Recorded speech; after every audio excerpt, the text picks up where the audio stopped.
नमस्कार. पुष्प 15 मार्गदर्शिनी गीतेमध्ये मी तुम्हा सर्वांचं मनापासून स्वागत करतो.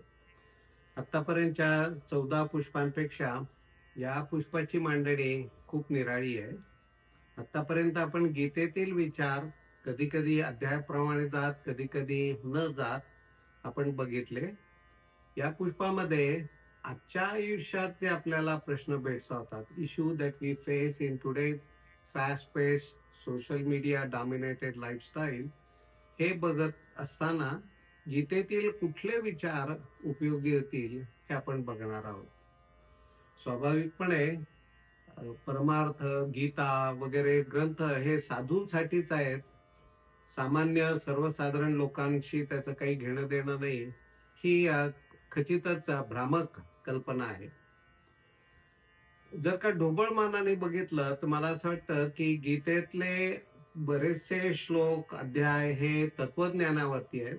सांख्ययोग, विश्वाची निर्मिती आणि प्रलय, जसं सांख्ययोग 2ऱ्या अध्यायात, विश्वाची निर्मिती प्रलय हे 7व्या आणि 8व्या अध्यायात, त्रिगुणात्मक सृष्टी ही 16, 17, 18व्या अध्यायात हे असे आलेले आहेत. आणि मार्गदर्शिनी विचार हे पण अनेक ठिकाणी गीतेत आलेले आहेत. तर आता ह्या जे आपल्याला आयुष्यात भेडसावणारे प्रश्न आहेत, त्याच्यात गीतेतील कुठले विचार हे आपल्याला उपयोगी पडतील आणि ते आपण लक्षात घेऊन आपण त्यांना कसं सामोरे जाऊ शकू, हा विषय मांडायचा या पुष्पाचा विषय आहे. सुरुवात करूया तो म्हणजे घरोघरी मातीच्या चुली, घराघरातील असणारी, दुर्दैवानी असणारी अशांतता. आणि ती कशामुळे होतं, तर काही फॅमिलीज मध्ये अगदी मुलं हुशार असतात, 1-2 मुलं असतात, दोन्ही हुशार असतात, अभ्यासात चांगली असतात, त्यांना छान गाता येतं, त्यांची चित्रकला चांगली असते, इतरही हॉबीज असतात. त्याच्या उलट दुसरीकडं जिथं मुलं ही रखडत असतात, शाळेतल्या 5वी तुकडीतून 6वी, 6वीतून 7वी असं जात असताना झगडत झगडत त्यांना जायला लागतं. त्यांना ना हॉबीज ना ती दिसायला चांगली. आणि मग ज्यांच्याकडं आहे त्यांनी ज्यांच्याकडं नाहीये त्यांना सारखं टोचण्या मारत राहणं हे आपल्याला बघायला मिळतं. त्याच्यानंतर सासू सुनांचं जमत नाही, हा तर पिढ्यानपिढ्या चालू असलेला प्रश्न आहे. घरात आजार असतात. हे सगळे प्रश्न हे आपण न टाळता सामोरं तर आपल्याला जायलाच लागतं.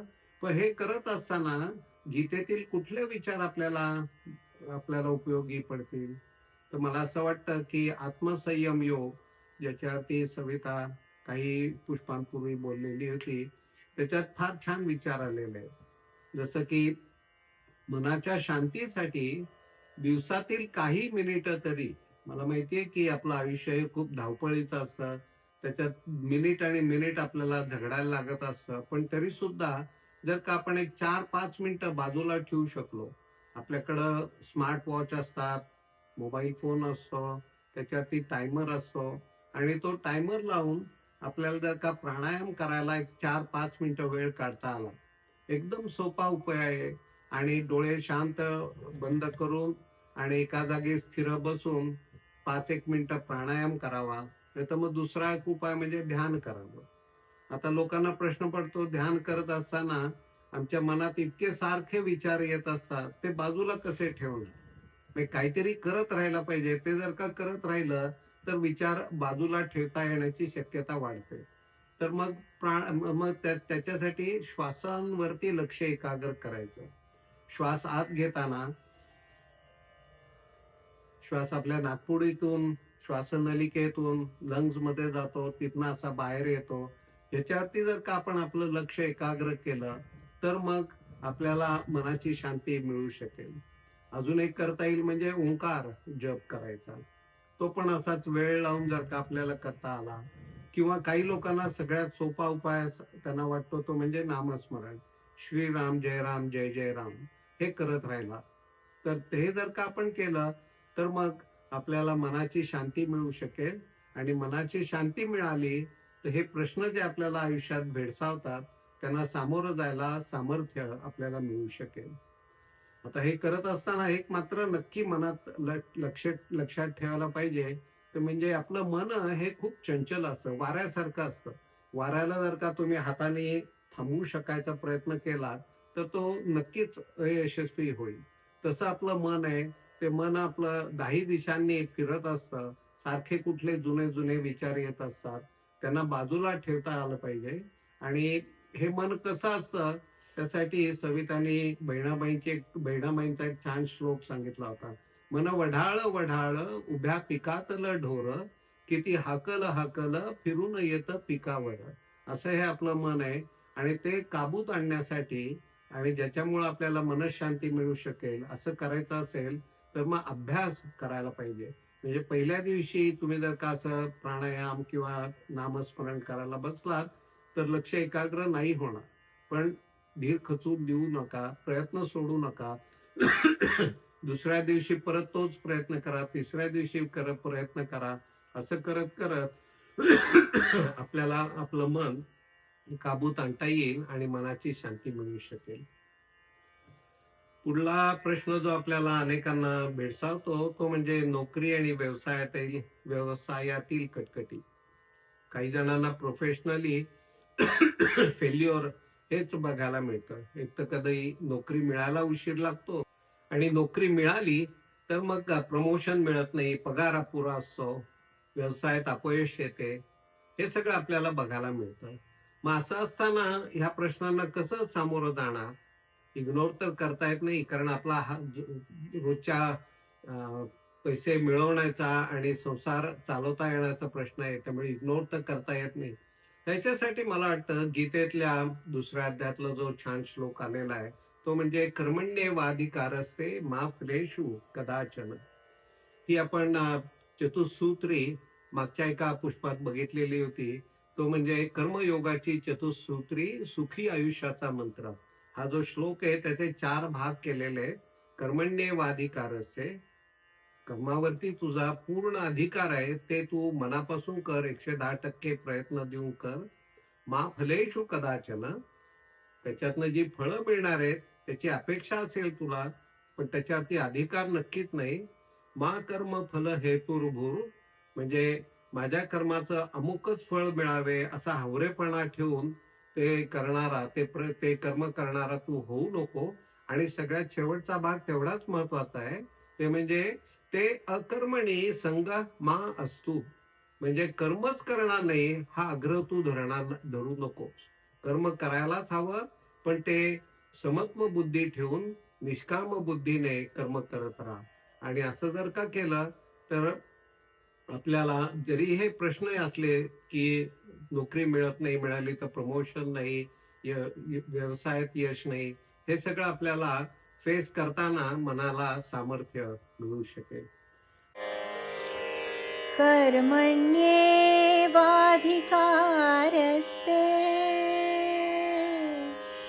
मा फलेषु कदाचन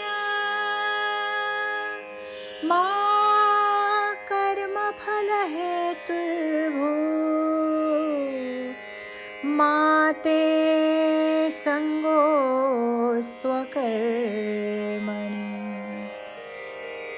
अजून यातला एक भाग असा आहे, ते म्हणजे आपण मागच्या पुष्पात बघितलं होतं, दैवम चैवात्र पंचमम.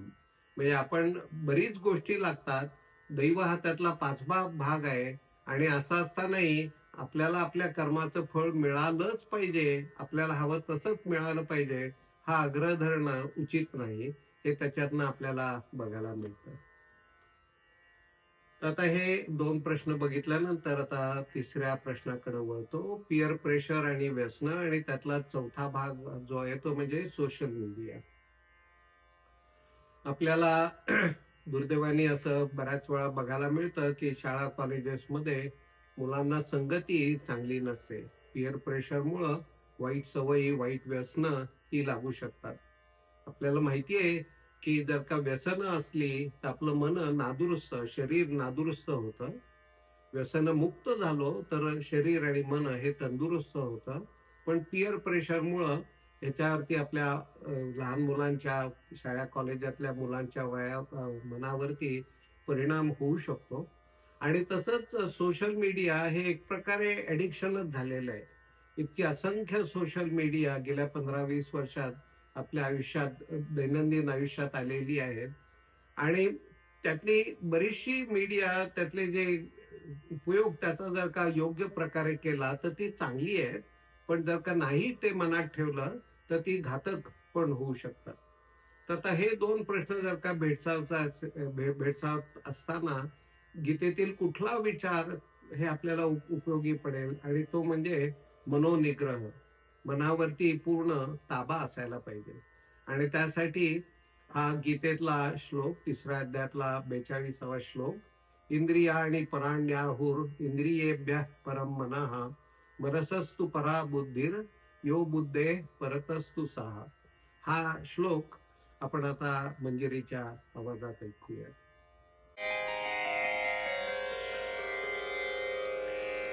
इन्द्रियाणि पराण्याहुः इन्द्रियेभ्यः परं मनः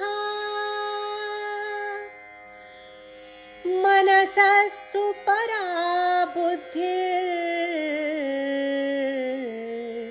यो बुद्धे परतस्तु सहा.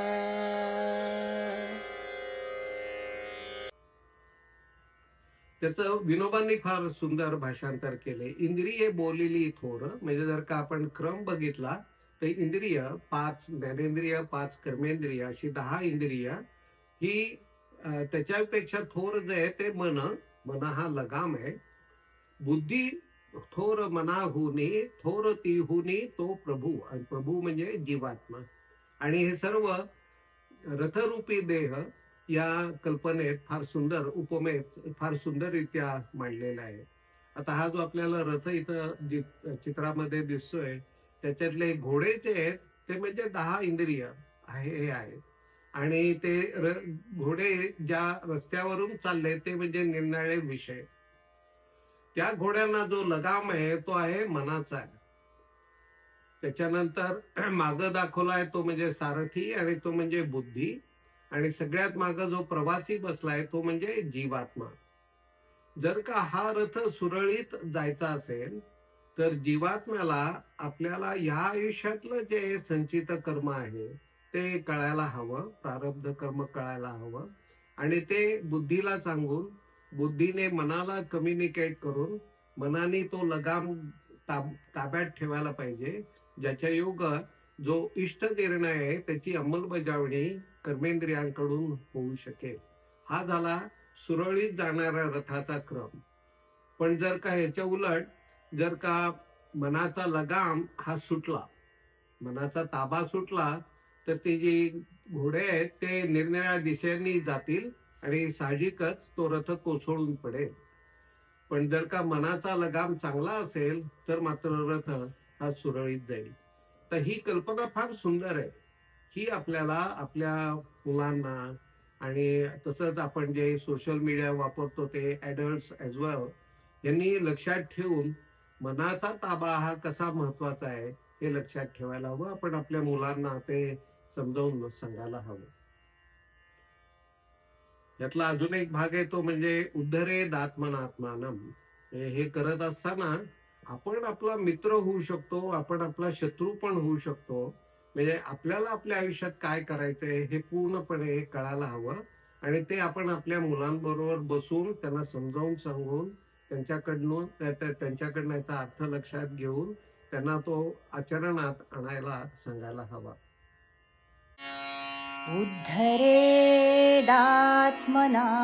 उद्धरेदात्मनात्मानम्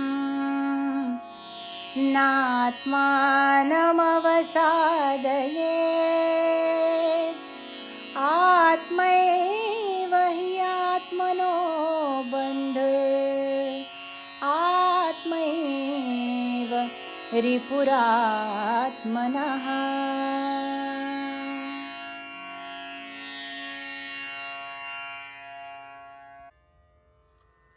असं करत आता पुढल्या अजून एक दुःखद गोष्टीकडे वळतो, आणि ते म्हणजे दुःखद मृत्यू. मृत्यू हे जर का अतिशय घनिष्ठ व्यक्तीचा झालं साहजिकच आपल्याला खूप दुःख होतं. अकाली मृत्यू झाला, लहान वयी मृत्यू झाला, आई वडिलांना त्यांच्या मुलामुलींचे मृत्यू बघायला मिळणं याच्यासारखं कुठलं दुःख नाही.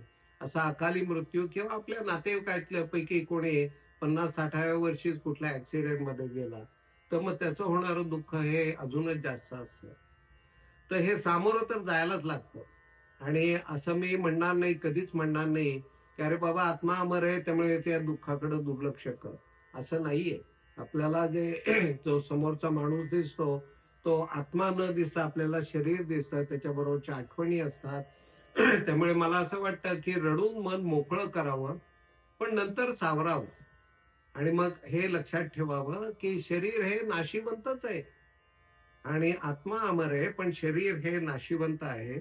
आणि त्याच्यावरती गीतेतील 2 श्लोक हे खूप त्यावेळात म्हणून किंवा त्यावेळात त्याची आठवण करून आपल्याला आपल्या मनाचं सामर्थ्य हे मिळवता येऊ शकतं. तर आत्मा हा कसा आहे, त्याचं गीतेतील 2ऱ्या अध्यायातील 23व्या श्लोकात सुंदर वर्णन आलेलं आहे.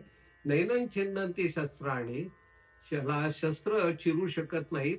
नैनं दहती पावकः, अग्नी हा आत्म्याला जाळू शकत नाही. न चैनम क्लेदयन्त्यापो, मग याला पाणी भिजवू शकत नाही. न शोषयती मारुतः, वारा त्याला वाळवू शकत नाही. असा हा आत्मा अमर आहे, तो कधीच नष्ट पावत नाही.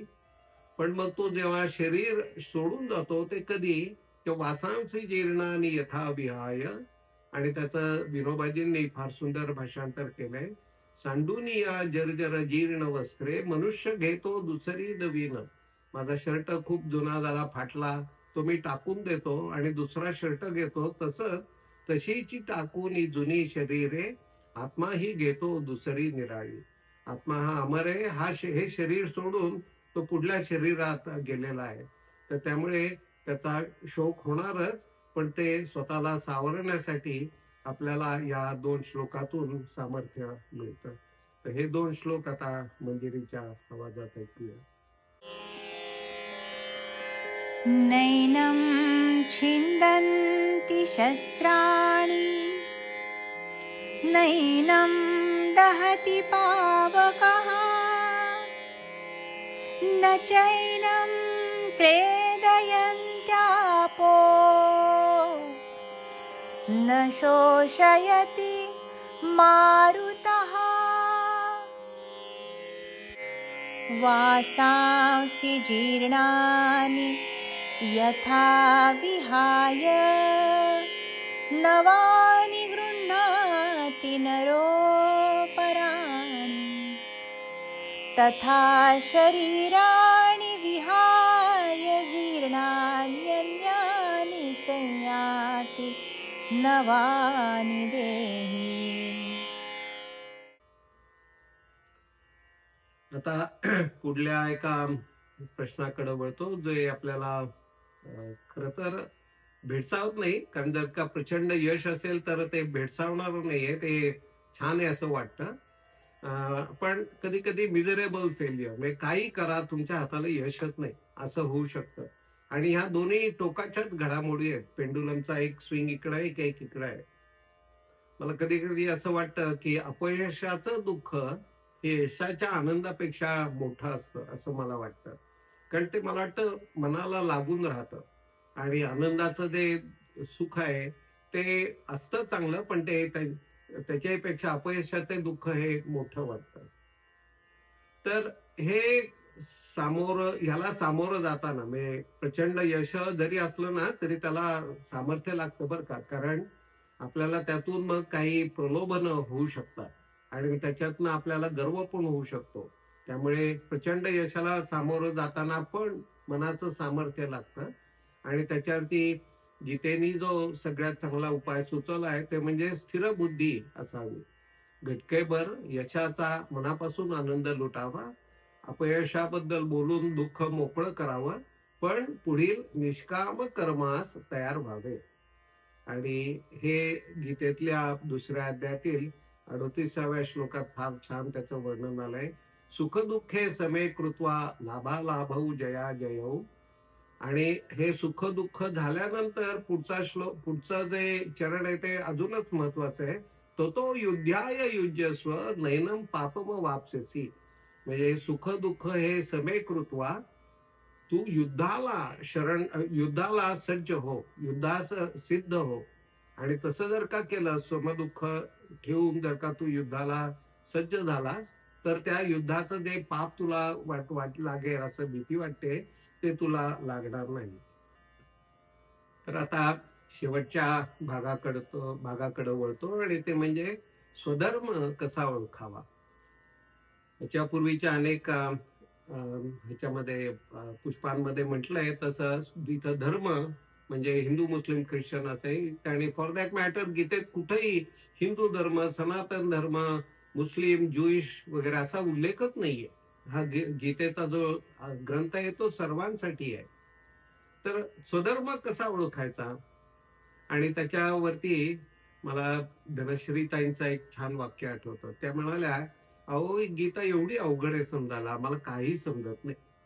मग त्या म्हणतात की मग ओके, मग पहिला जो पहिल्या अध्यायातला पहिला श्लोक आहे तो लक्षात ठेवा. काय आहे की धर्मक्षेत्रे कुरुक्षेत्रे समवेता युयुत्सवा, मामका पांडका पांडवाश्चैव किम कुर्वत संजय. तर मग त्यातला जो पहिलं चरण आहे ते बघा. काय आहे ते? धर्मक्षेत्रे कुरुक्षेत्रे. ते थोडस रिअरेंज केलं की काय होतं? क्षेत्रे क्षेत्रे धर्मं कुरु. म्हणजे तुम्ही जे क्षेत्र निवडलंय तिथं धर्माचं म्हणजे कर्तव्याचं, तुमच्या कर्तव्याचं आचरण करा. आता आपलं कर्तव्य काय आहे, हे गीता असं सांगतं की हे मागच्या जन्मापासून आलेलं आहे. आणि त्याचं रामदासांनी दासबोधात फार सुंदर वर्णन केले. जीवा कर्म योगे जगी जन्म झाला. तुमच्या कर्मामुळं तुमचा जन्म झालेला आहे. आई वडील हे केवळ माध्यम आहे. तुमच्या कर्मामुळं तुमचा हा जन्म झालेला आहे. फक्त आता प्रश्न असा पडतो की माझा जन्म झाला कर्मामुळं हे खरं, पण काय आहे माझं कर्म, माझं संचित कर्म काय आहे, प्रारब्ध कर्म काय आहे, हे कसं ओळखायचं. आता विनोबा म्हणतात स्वधर्म शोधण्याची कल्पना चमत्कारिक वाटते. ते म्हणतात की ते आपसूक तुम्हाला कळेल. मला नाही वाटत तसं. मला वाटतं की हे थोर पुरुषांचं बोलणं ठीक आहे, त्यांना कळतं. जसं की ज्ञानेश्वर महाराजांनी संपूर्ण गीता समजवून घेऊन गीतेवरती ज्ञानेश्वरी सांगून 21व्या वर्षी समाधी पण घेतली. शिवाजी महाराजांनी 16व्या वर्षी स्वराज्य स्थापनेची शपथ घेतली. आद्य शंकराचार्यांनी वेद उपनिषद या सगळ्यांचा अभ्यास करून त्याच्यावरती भाष्य करून त्याच्यानंतर भारतातल्या 4 ठिकाणी पीठं तयार करून असं करून 32व्या वर्षी ते केरळ मधला जन्म, आणि त्यांची समाधी आहे ती म्हणजे केदारनाथ म्हणजे हिमालयात आहे. तर हे त्यांनी 32व्या वर्षीच त्यांनी समाधी घेतली. अशा मोठ्या लोकांना आपलं आयुष्याचं इप्सित कार्य काय आहे हे कळालेलं असतं. आपल्याला ते कळायलाच बरंच आयुष्य निघून जातं. पण तरी सुद्धा मला असं वाटतं की there is some method to madness. आपल्या प्रबळ आवडी काय आहेत हे जरा बघा, जीवनातील घटना बघा, या सर्वांवरून आपल्याला स्वची ओळख होऊ शकते. आणि हु नोज, आज सगळीकडे आर्टिफिशियल इंटेलिजन्स एआयचं वारं आहे. कदाचित एआय मुळे सुद्धा आपल्याला आपला मागील जन्म काय होता आणि त्याच्यावरनं आपल्याला संचित कर्म काय, प्रारब्ध कर्म काय हे आपल्याला कळू शकेल. तर हे जर का आपल्याला असं कळालं, तर मग आपल्या आयुष्याचं ध्येय असं असायला हवं की तो संचित कर्माचा जो घडा आहे तो जितका रिकाम करता येईल तेवढा रिकाम करत जावं, आणि मोक्षाप्रती आपली वाटचाल व्हावी. असं सांगून मला असं वाटतं की याच्यावरनं आपल्याला सहज कळू शकेल की गीता हा फक्त साधू आणि अशा संतांसाठी वगैरे ग्रंथ नसून आपल्या सर्वांसाठी आहे. तुमचं वय आता मला माहित नाही, पण जे काय वय असेल त्या वयात गीतेतील हे विचार समजून घ्या. फक्त पाठ करा, पण पाठ करताना अर्थ समजून घ्या. जेव्हा ही ह्या प्रकल्पाची सुरुवात केली तेव्हा मी असं म्हटलं होतं की लहान असताना वडिलांनी मला 15वा अध्याय शिकवला. काही ओकट हो कळाल नाही, केवळ त्यांच्या आदरासाठी मी ते म्हणून गेलो, तो पाठ करून घेतला. पण तसं न होता आपण जर का गीतेतील विचार हे समजावून घेऊन मग श्लोक पाठ केले तर उपयोग होईल, असं म्हणून या पुष्पाची समाप्ती करतो. ओम तत्सदिती. श्रीमद् भगवद्गीतासु उपनिषत्सु ब्रह्मविद्यायां योगशास्त्रे मार्गदर्शनी गीता नाम पंचदश पुष्पं समाप्तम्.